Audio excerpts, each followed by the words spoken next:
Isso. São os 6 e pouco de aposentadoria, mais os 20 que a minha mulher recebia, que passou para 30, mas ela não recebeu nenhum de 30 porque morreu antes. Mais ou menos, então, 26 mil, é isso? Não, pode dar 30 mil. 30 mil reais tem mais porque tem doação para meus filhos. Porque eu não tenho... Não, mas o senhor, pessoalmente, só quero saber isso. Eu poderia chegar a quanto? 50 mil? Tá, 50 mil reais mensais. Eu não sei, eu tô tentando chutar aqui, doutor. Tá, aproximadamente... Eu posso depois mandar por escrito, sabe, o que... Tá, é porque é importante, porque o juiz precisa fixar disso. O rendimento fixo que eu recebo todo mês é esse, são 6 e pouco da anistia e era 20, agora passou para 30. 26 mil, a então. empresa Lewis que paga. Tá, 26 mil reais. Depois o advogado manda para o senhor aí o total do rendimento das doações. Tá bom. Estado civil viúvo, tá? 4, nenhum menor de idade. Tá. Grau de instrução do senhor. Grau de instrução. Um curso primário e um curso técnico. Tá. Curso primário e curso técnico.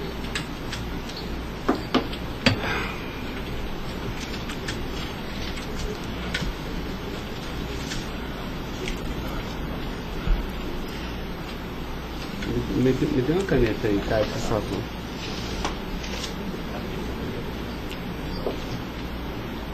Pode gravar, Caio. Senhor Luiz Inácio, eu vou pedir então ao senhor para responder agora as perguntas no microfone, porque a partir desse momento a audiência vai ser gravada, tá?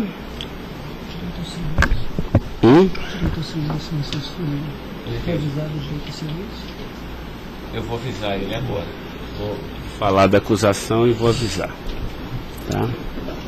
Tá pronto, Caio? Tá.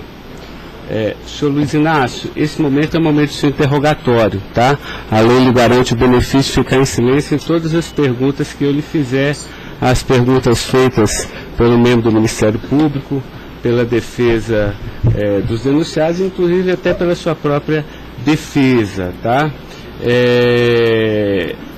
Existem 2 denúncias aqui nessa ação penal, envolvendo Delcídio do Amaral Gomes, André Santos Esteves, Edson de Siqueira Ribeiro Filho, Diogo Ferreira Rodrigues, Luiz Inácio Lula da Silva, o senhor, José Carlos Costa Bunlai e Maurício Barros Bunlai, tá? E em síntese, a denúncia fala da existência de uma organização criminosa, tá? Pelo menos do dia 1º de fevereiro de 2015 até 20 de novembro de 2015. E a denúncia narra que todos esses denunciados teriam se esforçado para evitar ou para menos modular e conseguiram retardar a celebração de um acordo de colaboração premiada entre o Ministério Público Federal e Nestor Severo, tá? Depois a denúncia narra que um crime de patrocínio infiel, tá? Cometido pelos denunciados também, e de exploração de prestígio, tá? Bom, o senhor tem conhecimento desses fatos, tá? Né? Eu lhe pergunto, esses fatos que são descritos na denúncia são verdadeiros, falsos? Eu queria que o senhor fizesse uma explanação cronológica do que aconteceu e envolvendo a sua pessoa. Os dados são falsos. Eu queria aproveitar a oportunidade, doutor Ricardo, para dizer ao senhor que eu faço política desde os 23 anos de idade. Comecei em 1968 pelo movimento sindical. Depois fizemos as greves mais importantes desse país, depois do regime militar. Depois resolvemos que o sindicato já era muito limitado para a luta democrática desse país, resolvemos criar um partido político. Participei da criação do mais importante partido político de esquerda da América Latina, partido que fez a maior política de inclusão social na história desse país, partido que fez a maior política de combate à corrupção na história desse país. Se nós analisarmos o que aconteceu de 2003 até dezembro de 2014, a gente vai perceber que o Ministério Público, a Polícia Federal, a Controladoria Geral da República nunca tiveram, e a Controladoria nunca tiveram tanto apoio e tantas mudanças legislativas para melhorar a eficácia do combate à corrupção como nós fizemos. E há mais ou menos 3 anos, doutor, eu tenho sido vítima de eu diria quase que de um massacre. Ou seja, eu acho que todos aqui têm dimensão do que é um cidadão que foi presidente da República, que foi considerado o mais importante presidente da história desse país, que saiu com 87% de aprovação de bom e ódio, que fez com que o Brasil fosse respeitado no mundo inteiro e virasse protagonista internacional. De repente é pego de surpresa por manchete de jornais, por notícias na televisão, todo dia, todo santo dia, no café da manhã, no almoço e na janta, alguém insinuando, tal empresário vai prestar uma delação e vai acusar o Lula. Tal deputado vai prestar uma delação e vai acusar o Lula. Agora vão prender fulano, agora vão pegar o Lula. Agora vão pegar fulano e vai prender o Lula. Prender o Odebrecht, vai delatar o Lula. Prender o Aoeste, vai delatar o Lula. Prender o Bunlai, vai delatar o Lula. Prender o Delcídio, vai delatar o Lula. Prender o Papa, vai delatar o Lula. Eu esperando pacientemente. Por isso eu estou muito, muito orgulhoso e prazeroso de estar aqui para poder, na frente de um juiz imparcial, contar a versão desse fato. Primeiro, me ofende profundamente a insinuação de que o PT é uma organização criminosa. Me ofende profundamente, porque é o mais importante partido criado nesse país, criado pelos trabalhadores, dirigido pelos trabalhadores, e que fez nesse país o que ninguém nunca fez. E combater a corrupção não é virtude, é uma obrigação moral e ética. E isso eu aprendi com uma mulher que nasceu e morreu analfabeta. Segundo, esse partido conseguiu fazer com que as instituições fossem fortalecidas. O Ministério Público tinha um apelido de engavetador. No meu governo, pela minha vocação sindical, eu fazia questão de fortalecer a corporação e indicar o representado pela instituição. A Polícia Federal, quantos processos eram engavetados, quantas pastas sumiram nesse país. No meu governo, a Polícia Federal tinha que fiscalizar, tinha que investigar, teve dinheiro para investimento em inteligência e os delegados sabem como é que eles foram valorizados. E eu dizia, só tem um jeito de ninguém ser pego nesse país, é ser honesto, é não fazer nada errado. Pois bem, a Controladoria Geral da República não existia. Era uma peça de ficção quando eu cheguei no governo. Eu coloquei primeiro o ministro Valdir Pires, ex-governador da Bahia, depois eu coloquei um juiz, o nosso amigo Jorge Arge, que quem conhece sabe que não brinca em serviço. E ele sabe que a ordem que ele recebeu é o seguinte, olha, tem que controlar e tem que fazer com que as pessoas saibam que honestidade não é mérito, é obrigação. Pois bem, e agora eu estou nessa... Você sabe o que é levantar todo dia, sabe, achando que a imprensa está na porta de casa porque eu vou ser preso? Ah, porque não sei quem delatou Lula vai ser preso, porque não sei quem delatou Lula vai ser preso. E eu tenho dito, eu duvido, antes, durante e depois, os que estão presos e os que vão ser presos, que tenha um empresário ou um político que tenha coragem de dizer que um dia me deu R$10, ou que tenha coragem de dizer que um dia o Lula pediu 5 centavos para ele. Eu não faço isso porque sou melhor do que os outros, não. Eu faço isso porque quem chegou à presidência da República como eu cheguei, depois de perder 3 eleições, não tinha o direito de errar. Fiquei 8 anos no meu mandato, doutor, 8 anos, sem ir num jantar, sem ir num aniversário, sem ir num casamento, exatamente para não dar pretexto de aparecer aqueles que vão tomar uma champanhe e vêm pedir um favor. E vem tirar fotografia com o celular para depois explorar essa fotografia.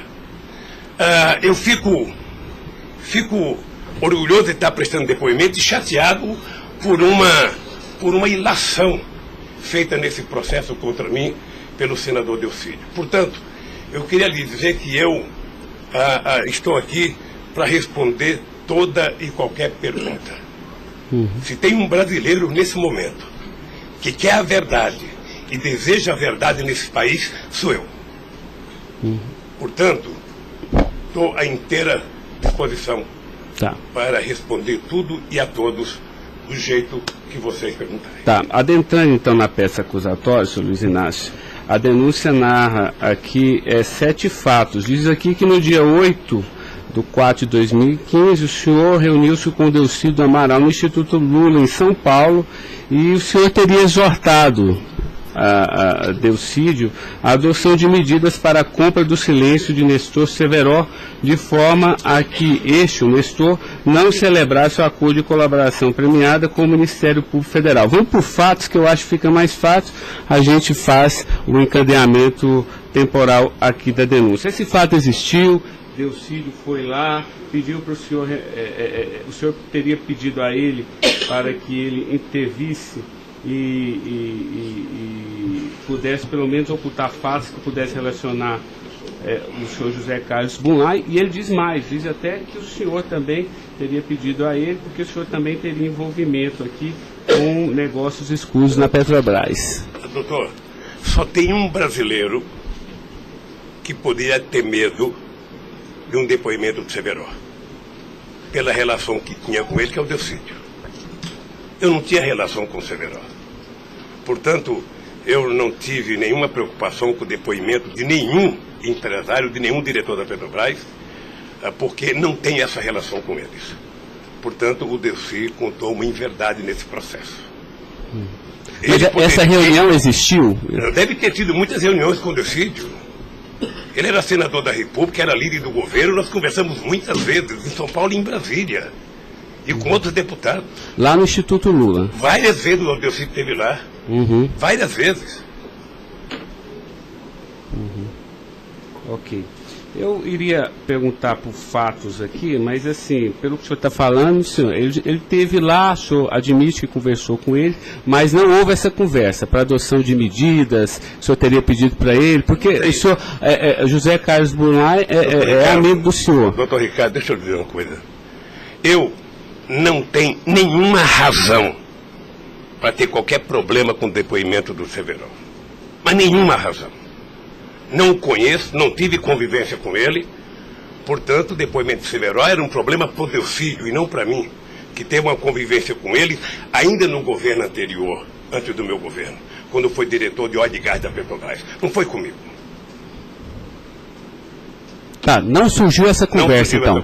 Não surgiu, não se tocou. Se o senhor falaram da Lava Jato? Doutor, da Lava Jato, hoje no Brasil, a gente fala no café, no almoço, na janta e ainda depois da novela. Mas não porque só passa isso na televisão. Mas não se tocou no nome do Severo. Não tocou no nome. E muito menos no nome do Bunlai. Sabe, de que foi pedido coisa para o Bunlai? É um absurdo. É um absurdo. Eu não sei o que o Delcídio esperou fazer com isso. Certamente, depois de preso alguns dias, as pessoas começam a encontrar um jeito de sair da cadeia e resolve jogar a culpa em cima dos outros. Como é que o senhor reagiu quando ele foi preso? Eu tive uma reação que eu sei que ele não gostou, quando ele citou que o juiz da primeira corte, do Superior Tribunal, ele tinha conversado com ele. Eu disse, esse cara é um imbecil, tá? Porque mas nem na morte você citaria se você teve ou não uma conversa com a Suprema Corte sobre um processo.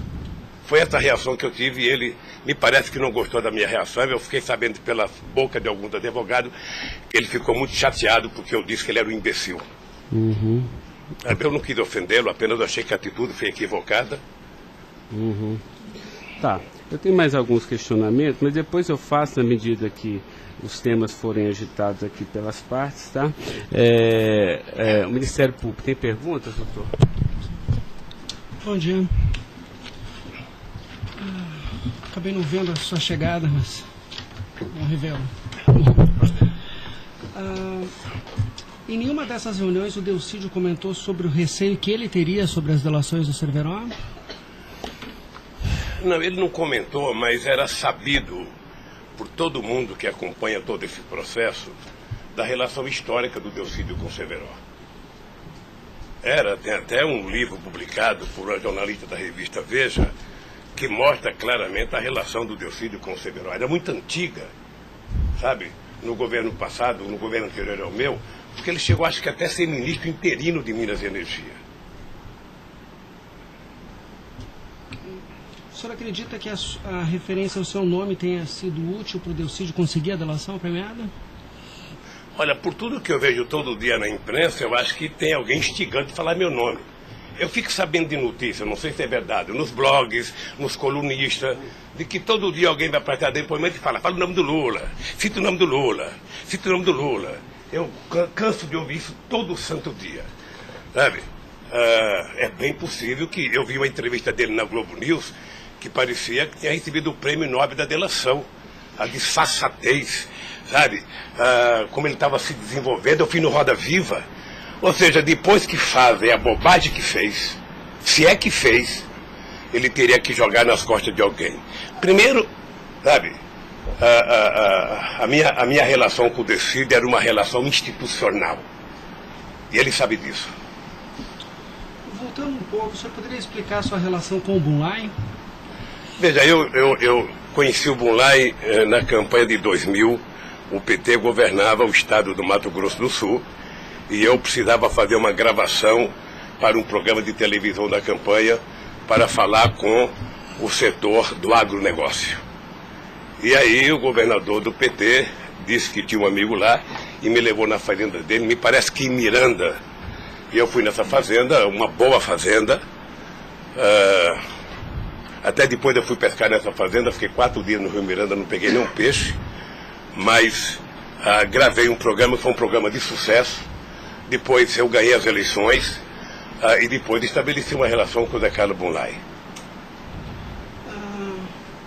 Qual o conhecimento ou participação que o senhor teve na questão do empréstimo do Banco Chain ao PT que teria sido feito com a intermediação do Bunlai? Eu não, já disse isso, eu não tenho nenhum... Fiquei sabendo de que o Bunlai tinha feito um empréstimo pela imprensa. O senhor teve conhecimento de que para quitar esse empréstimo houve a contratação pela Petrobras da empresa Chain Engenharia na questão Fiquei da sabendo também pela imprensa e me parece que numa pergunta que o Ministério Público já me fez. Após esses fatos, sobre a saída do Cerveró do posto da diretoria da Petrobras, há uma informação na denúncia relativa a divisões de indicações por partido de diretorias na Petrobras. A diretoria de abastecimento seria normalmente indicada pelo PP, diretoria de serviços pelo PT, diretoria nacional pelo PMDB. O senhor tem conhecimento disso? Veja, deixa, doutor Ivan, dizer uma coisa que me parece que está virando costumeiro isso no depoimento, que é a falta de compreensão do que significa um governo de coalizão em qualquer parte do mundo. E parece que tem pessoas com dificuldade de compreender isso. Aliás, no depoimento do presidente Fernando Henrique Cardoso, ele foi muito bem ao explicar o que é um governo de coalizão. Quando você ganha uma eleição, um regime presidencialista de coalizão, você tem que montar o governo. Você precisa construir uma maioria no Congresso Nacional para você poder montar o governo. E você não monta a maioria com quem você quer. Porque se você pudesse, você pegaria só suplente que não foi eleito. Mas como o suplente não vota, você tem que fazer o acordo com quem é eleito, com quem tem mandato. E obviamente que você pode fazer um acordo programático, e nesse acordo programático você pode fazer um acordo de participação no governo. Então os partidos que compõem a base do governo participam do governo, indicam ministros, indicam cargos. Todas as pessoas indicadas são pessoas com mais de 30 anos da Petrobras.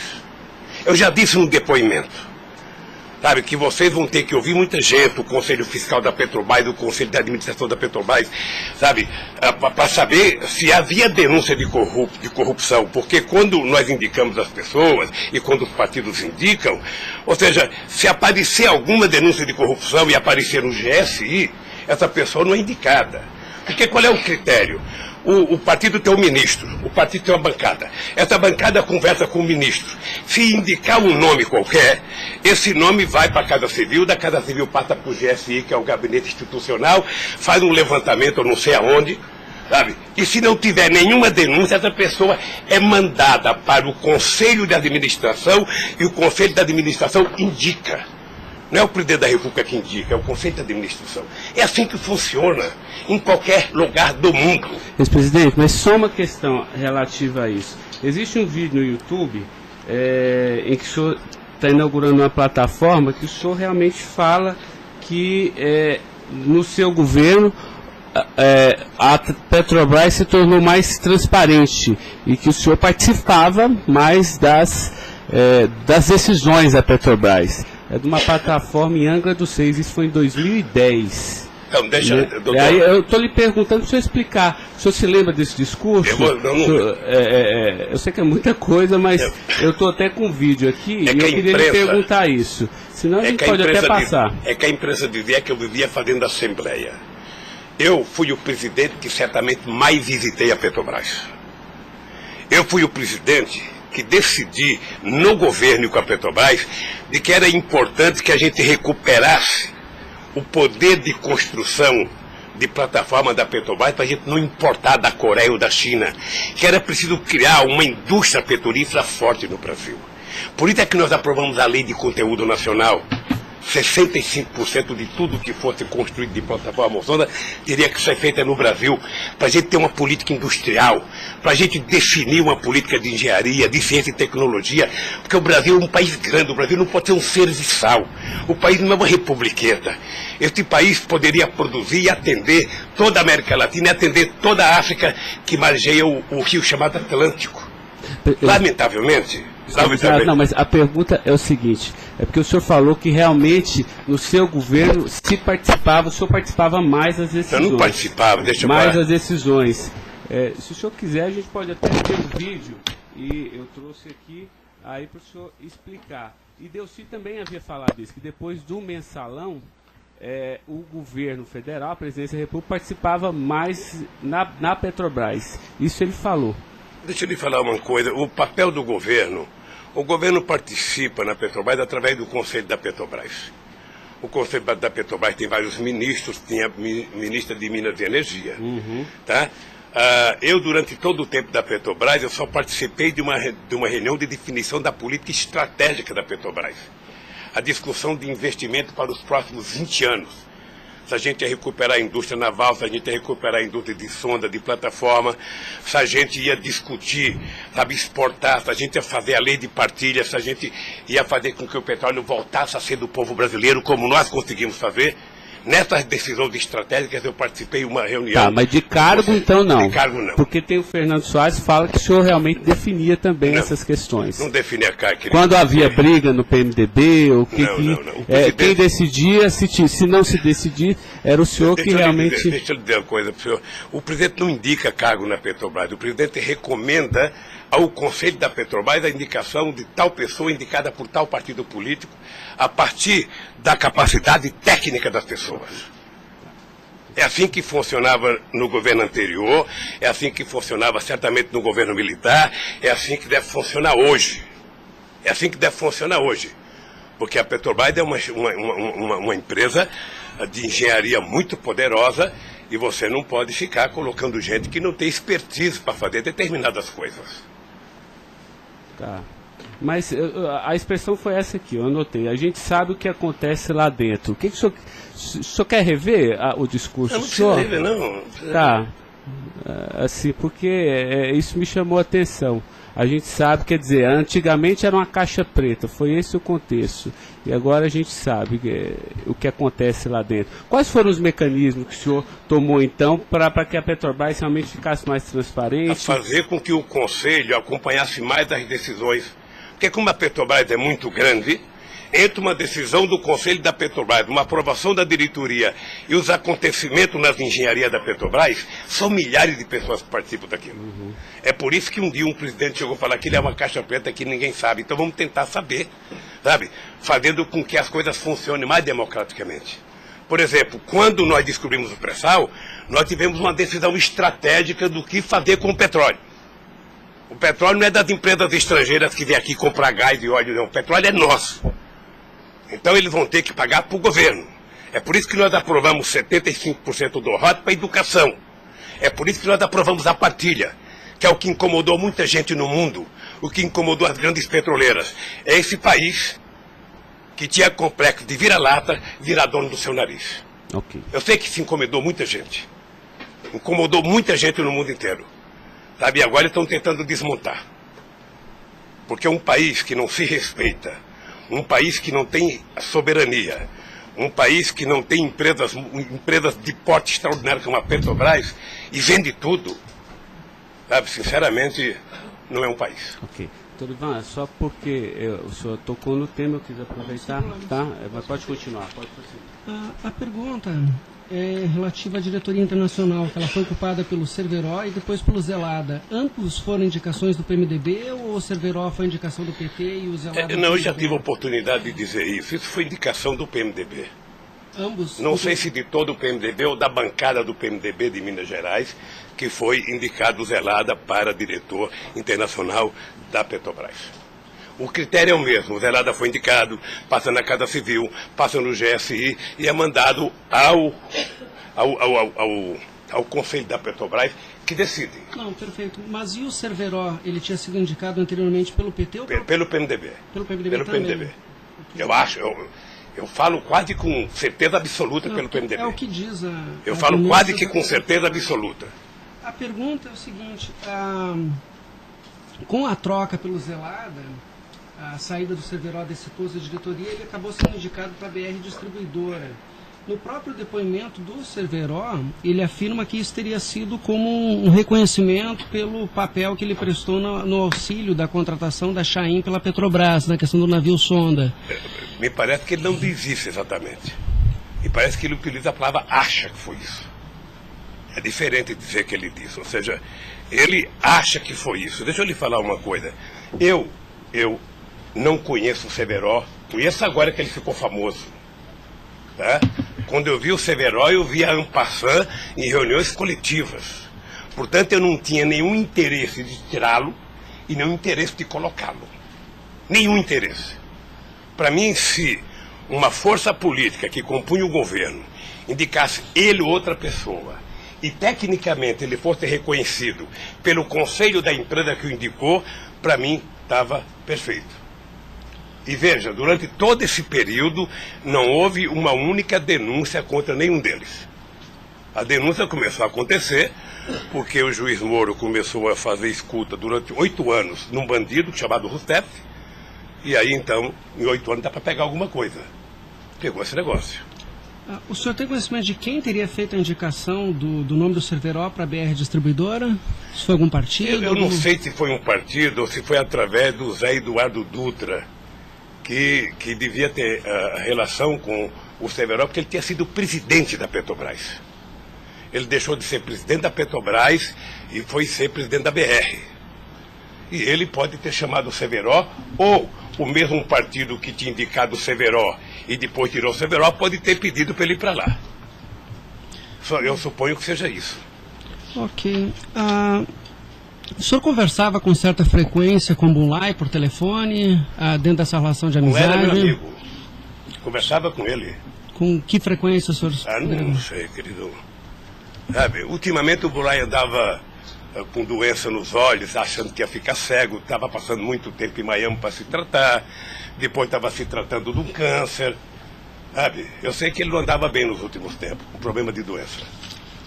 Porque a denúncia cita algumas ligações de um telefone que pertenceria ao Instituto Lula. O senhor utilizava esse telefone do Instituto Lula para conversar com o Bulay também, ou normalmente só no seu celular? Mas qual é o crime do Bulay ligar para mim?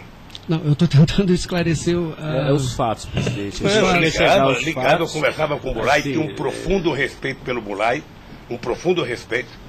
O Bulay sabe perfeitamente bem que a relação que ele tinha comigo não permitia que discutisse qualquer negócio, porque eu não levo para casa ninguém para discutir negócio.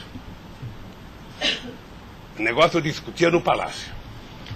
Mas o senhor sabe se ele utilizava o nome do senhor? Porque o Salim Chain e o Fernando Chain confirmam que José Carlos Mulay disse que Luiz Inácio Lula da Silva interveio na contratação da Chain pela Petrobras. Está descrito na peça do Ministério Público. Doutor, se o senhor soubesse quanta gente usa o meu nome em vão, de vez em quando eu fico pensando para as pessoas lerem a Bíblia para não usar tanto meu nome, não. Tem gente que faz campanha financeira em meu nome, tem gente que é candidato em meu nome, tem gente que faz panfleto dizendo que eu estou apoiando, tem gente que coloca a fotografia minha dizendo que eu estou apoiando ele, sabe? Não tem como fazer isso. Se alguém falou, sabe? Se alguém falou, somente o Zé Carlos Bunlai pode provar isso, ou o Chaim na frente dele. Eu duvido que o Zé Carlos Bunlai, ou algum outro empresário, ou algum outro, desses que já prestaram depoimento, diga que um dia eu chamei ele para conversar sobre tal coisa, sobre qualquer coisa. Sabe por quê, doutor? Porque eu tinha noção de que o único jeito de eu governar esse país dignamente era não permitir qualquer promiscuidade na minha relação com os agentes empresariais ou os agentes políticos. Desculpa, a afirmação seria que o senhor estaria abençoando o negócio da Chaim pela Petrobras. O senhor não... Nem abençoando, nem amaldiçoando, porque eu não sabia. Sem mais perguntas, excelência. A defesa, então, a sua defesa vai ser a última a perguntar. A defesa de Delcídio Amaral.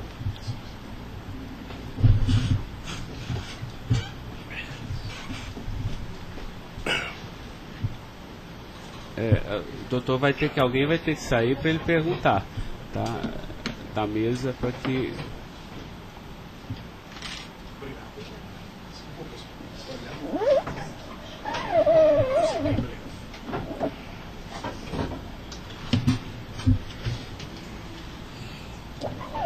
Bom dia. Bom dia. O senhor já mencionou que, de sua parte, não haveria nenhum receio na delação de Nestor Cerveró. A indagação que eu faço é se, da parte de Bunlai, seu amigo, se ele lhe confidenciou algum receio da delação do Cerveró. Nunca. Nunca. Nunca. Ele mencionou se conhecia o Cerveró? Quem, o Bunlai? O Bunlai. Não, nunca falou comigo do Cerveró. Nunca? Nunca falou comigo do Cerveró. Nem tampouco o senhor soube se ele... Quem falava comigo do Cerveró era o Delcídio. Que era amigo do Cerveró. Amigo do filho do Cerveró. Perfeito. O senhor tem conhecimento se a delação do Nestor Cerveró foi utilizada como um dos fundamentos para a condenação do senhor Bunlai? Não tenho. Não tem conhecimento. Não tenho. Tá certo. Eram só essas as indagações. Excelência, muito obrigado. Obrigado, senhor ex-presidente. A defesa de André Esteves tem questionamentos? Não tem? A defesa de Edson Siqueira Ribeiro Filho.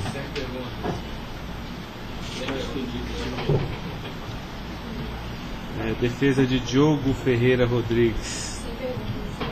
A defesa de José Carlos Bunlai. Tem algumas perguntas. Pode fazer isso. Bom dia, presidente. Presidente, o senhor disse que a sua relação com o senador Delcídio era institucional. Mas o senhor sabe qual era a relação do senador Delcídio com o José Carlos Bunlai? Eles tinham alguma amizade? Eles tinham alguma proximidade? Veja, a impressão que eu tenho era que era muito pequena a relação dos dois. E parece que o José Carlos Bunlai não tinha muita relação com o Delcídio. E com a sua mulher, dona Marisa, qual era a relação do José Carlos Bunlai? Eles tinham amizade? A mesma que comigo. O aniversário da sua ex-mulher? Quando ela fazia aniversário? Ele ia no aniversário da minha mulher. Mas o dia do aniversário dela? Dia 7 de abril. O senhor sabe se ele fez alguma ligação para ela no aniversário dela? A ligação do dia 7, eu já fiquei sabendo da ligação do dia 7. Bem. É o mínimo que eu esperava dele, que ele ligasse para ela para dar os parabéns. É só isso, obrigada. Tem alguma pergunta? Tá. A defesa de Maurício Bunlai. Sem questionamentos. A defesa de Luiz Inácio Lula da Silva. Sem perguntas, excelência. Tá, só mais uma questão, Luiz Inácio. A denúncia sempre fala do Instituto Lula. Eu queria que o senhor falasse um pouquinho a finalidade do Instituto Lula. Eu tirei pelo site a missão, me parece que o senhor desenvolve projetos na África também, né, com finalidade de erradicação da extrema pobreza, da fome, acesso à educação, promoção da igualdade, mas também é um local que o senhor também chama as pessoas para discutir política. Delcídio falou que o senhor o convidou para ir lá quando ele era líder do governo. Explique para mim o Instituto Lula. Eu não sei se você sabe, a Receita Federal fez uma devassa no Instituto para saber se ele está cumprindo com a sua obrigação institucional. Veja, eu quando deixei a presidência da República, eu falo isso apenas com o objetivo de explicar. Muita gente pode achar que eu sou arrogante, eu sou petulante. O doutor Ivan, no primeiro depoimento, eu disse isso para ele. Mas isso é crime, viu? Quando eu deixei a presidência da República, por conta do povo brasileiro, eu tinha sido o presidente, quase que o presidente mais importante do mundo nos 10 primeiros anos do século XXI. Esse país virou protagonista internacional. Esse país passou a participar do G8, coisa que nunca participava. Esse país ajudou a construir o G20. Esse país participava do BRICS com muita importância. Esse país participava do IBAS entre Brasil, África do Sul e Índia.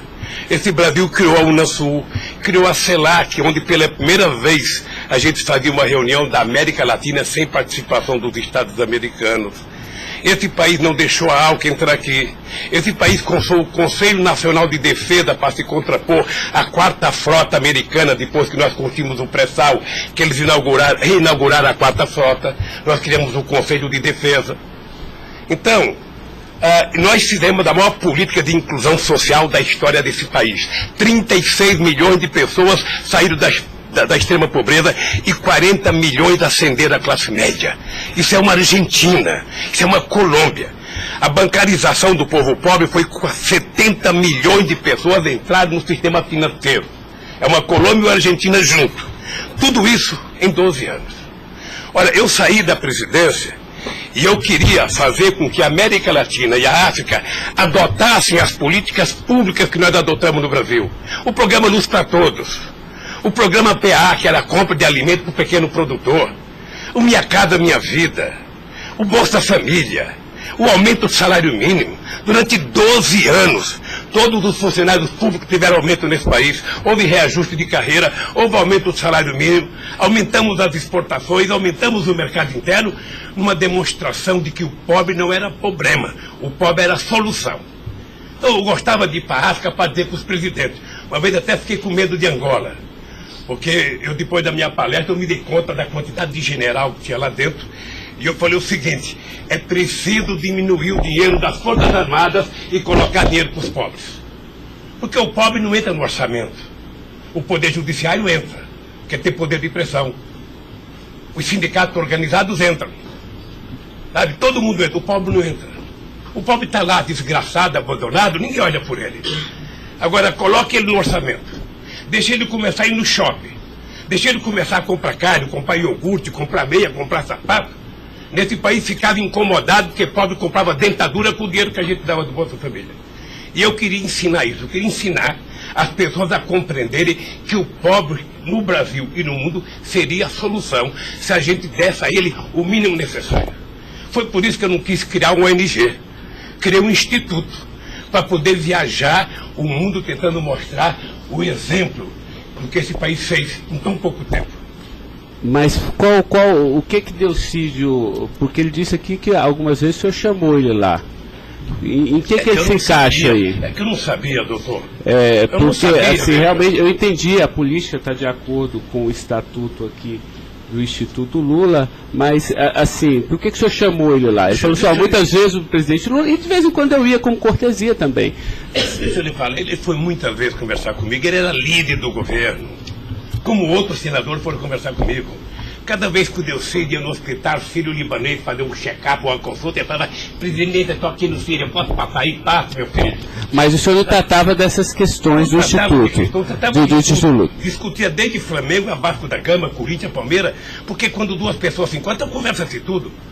Mas não era política institucional do Instituto, isso que eu estou perguntando. Não era política institucional do Instituto, é que eu talvez tenha cometido um erro, sabe, que eu deveria ter alugado uma sede do lado. E quando eu discuti esse instituto, ficava numa cadeira, quando eu discutia outra coisa, pulava para outra cadeira. Eu achei desnecessário. Eu achei que a civilização não exigiria essa burocracia toda, porque isso é uma coisa de burocracia. Eu sou o mesmo ser humano, eu sou presidente de honra do PT, eu sou ex-presidente da República, eu era presidente de honra do Instituto. Eu não decidi as coisas pelo Instituto. O Instituto é uma diretoria. Eu apenas estava lá. Eu era a figurinha carimbada do Instituto. Era para ele fazer merchandising. Aqui o Lula. Vai conversar com o Bill Clinton, fala com o Lula. Vai conversar com o Tony Blair, fala com o Lula. Vai conversar com o Chirac, fala com o Lula. Vai conversar com o Angela Merkel, fala com o Lula. Sabe, eu tive o prazer, doutor Cláudio, de ser o ex-presidente da República, que em todas as viagens do mundo que eu fiz, depois de deixar a presidência, era recebido pelos presidentes. Esse era o status quo do Brasil. Hoje nós estamos numa situação em que o presidente não tem coragem na Bolívia. Então o país, que era um motivo de orgulho, virou um motivo da tristeza. Pela pequenez que esse país tomou dimensão nos últimos anos. Não, eu não estou emitindo nenhum juízo de valor, mas assim, o que eu quero saber é o seguinte: o senhor também chamava pessoas como o líder do Delcídio para conversar sobre outros assuntos. Chamava dirigente sindical, chamava gente do LGBT, chamava negro, chamava índio, chamava todo mundo. Isso. Ali... Eu vou dizer uma coisa. Sabe qual é o apelido do Instituto? Sabe? Não sei. Nunca fui. Posto Ipiranga. Sabe? Lamentavelmente é assim. Mas não é por causa do Instituto, é por causa do personagem. Sabe? Então todo mundo fala: tem problema em tal lugar? Posto Ipiranga. Tem problema em tal lugar? Posto Ipiranga. E sabe que eu tenho orgulho disso. Eu tenho muito orgulho de fazer 36 anos que eu deixei o movimento sindical. E ainda sou amigo de todos os sindicalistas, de todas as correntes, da Força Sindical à CUT. Sou amigo de todos os partidos políticos. Então, se isso é um pecado, se isso é um erro jurídico, se isso incomoda o Ministério Público, a Polícia Federal, sei lá quem, eu vou alugar uma salinha na porta. E sento lá e atendo, e vou deixar em paz, porque não é possível. Não é possível, sinceramente, doutor, sinceramente, eu quero lhe agradecer a oportunidade de vir prestar esse depoimento. Porque eu estou com muita coisa na garganta para falar. Eu estou cansado de ver procurador dizer que não precisa de prova, que ele tem convicção. De juiz dizer: eu não preciso de prova, eu tenho fé, vou voltar com fé. Eu quero provas, alguém tem que dizer, qual é o crime que eu cometi, aonde que eu cometi. Chamar o PT de organização criminosa, se dependesse de mim, cada deputado do PT, cada vereador do PT, cada militante, abrir um processo para quem dizer, provar qual é a quadrilha. Porque eu estou cansado, doutor. 71 anos de vida, eu cansei. Cansei de ver as instituições que eu ajudei a criar desde a Constituinte, para valorizá-las, desprestigiadas por comportamento pessoal. Gente que adora, gente que não pode abrir a geladeira, que vê uma luz e já começa a dar declaração. Gente que liga o barbeador, começa a falar achando que é o microfone do rádio. Eu cansei disso. Eu sempre valorizei o Ministério Público. Eu sempre valorizei a Polícia Federal. E sempre valorizei o Poder Judiciário. Os ministros podem lhe dizer. Eu indiquei quase todos. Nunca pedi para eles um favor pessoal. E não peço. Porque a instituição tem que ser forte, não para me ajudar, para garantir a democracia desse país. Lamentavelmente, tem pessoas que não pensam assim. Eu, quando vejo um jovem procurador ir para a televisão falar 1h30 e depois dizer: não me peçam provas, eu tenho convicção, não dá, doutor. Não dá para aceitar isso como uma coisa séria nesse país que está jogando a cada vez mais a oportunidade de se transformar num país grande. Nós quase chegamos a ser a 5ª economia mundial. Quase chegamos. Por mediocridade não chegamos. Então eu lamento profundamente. Eu gostaria que meu depoimento fosse tudo numa semana só. Para mim poder desvendar os mistérios todos. E acabar com essa hipocrisia. Fulano vai prestar depoimento, fulano vai delatar, fulano vai não ter das contas, fulano, e o Lula vai ser citado. Quem sabe está na hora de chamar o dono da Globo, da Record, da Bandeirantes para prestar depoimento para ver se eles me delatam. Porque o que eles dizem que vão me delatar, eu duvido que tenham coragem de me delatar, porque não tem nenhuma prova e nunca conversaram comigo sobre qualquer crime. Doutor, eu aprendi a andar de cabeça erguida. E sabe que custa muito. Para quem nasce na elite, não precisa nada. Mas para quem vem lá de baixo, não deixar ninguém colocar cangaia no seu pescoço, não é fácil. Esse dia eu sei de uma história, de um depoimento, de um processo que eu abri contra uma jornalista, até vou contar isso que ninguém sabe aqui. E eu acusei uma jornalista que falou, em qualquer país democrático do mundo, ela seria presa, porque ela falou de um presidente da República. E ela foi prestar julgamento. E a advogada, acho que a nossa advogada, me chamou de doutor. Aí o juiz começou a rir. Ah, mas ele não é doutor? Ele não é doutor? Como é que você chama ele de doutor? Não, estou chamando ele de doutor porque ele tem vários diplomas de doutor honoris causa. O juiz deu uma gargalhada e pouco tempo depois inocentou a jornalista. Eu vou recorrer até a Suprema Corte. Aos 71 anos eu não sei quanto tempo de vida que eu tenho, mas eu tenho fé em Deus de ver essa jornalista ser educada. Porque, em nome da liberdade de imprensa, ninguém pode avacalhar a vida dos outros. Ninguém pode. E o que eu estou vendo nesse processo? Tem gente que acha que eu sou contra a Lava Jato. Pelo contrário, eu quero que a Lava Jato vá a fundo para ver se acaba com corrupção. O que eu sou contra é tentar criminalizar a pessoa pela imprensa e não pelos autos do processo. O que eu sou contra é execrar, é condenar. Eu conheço pessoas que tivessem liberdade seriam mortos na rua. Tal é. Sabe quantas horas eu tenho de notícias negativas contra mim no Jornal Nacional em 8 meses, 16 horas? Nenhum político no mundo aguentaria isso. E eu vou matá-lo de raiva, porque toda pesquisa vai aparecer na frente. Para eles saberem que nem sempre eles podem brincar com as pessoas. Sabe? Então o juiz, o promotor, o delegado, não tem que ficar fazendo, sabe, pirotecnia com as pessoas. A primeira apura, investigue e condene. Quando condenar, bote na cadeia. E acabou. Sabe, não é tirando fotografia de criança, mostrando casa, mostrando não sei das quantas, inventando mentiras, inventando ilações. Então, eu quero lhe dizer que o senhor está diante de um homem que está disposto a prestar tantos quanto depoimentos for necessário. E quero que todo mundo saiba, se tem um brasileiro que quer a verdade nesse país, sou eu. E não me venham com mentiras ou com ilações. Porque um cidadão que nasce no Nordeste e não morre de fome até os 5 anos de idade, não tem medo de cara feia. Eu quero defender a minha honra, que é o valor mais importante que eu tenho. Então eu quero lhe agradecer esse depoimento e a liberdade de poder dizer essas coisas que eu até agora não tinha falado, mas eu cansei, eu vou falar. Doutor Luiz Inácio, o momento é do senhor, tá? É a sua defesa, o senhor tem todo o direito de falar. Só mais uma questão para a gente encerrar, acho que ninguém tem mais questionamentos. O presidente do Instituto Lula, na época, em 2015, era o doutor Paulo Camoto. Ele não participava de nenhuma reunião, assim, com o senhor, às vezes, ou participava, ou era bem informal, como o senhor disse? Eu sou um pouco relaxado, sabe? Porque Delcídio disse aqui que as reuniões eram somente ele e o senhor, que as coisas era só... Não ficava ninguém na sala. É isso? O senhor confirma isso? Eu tenho pelo Delcídio, eu não vou levar muito a sério o que ele disse. Tá? Mas deixa eu falar, eu aqui, quando eu era presidente da República, eu brigava com a minha assessoria que achava que eu tinha que ter uma liturgia.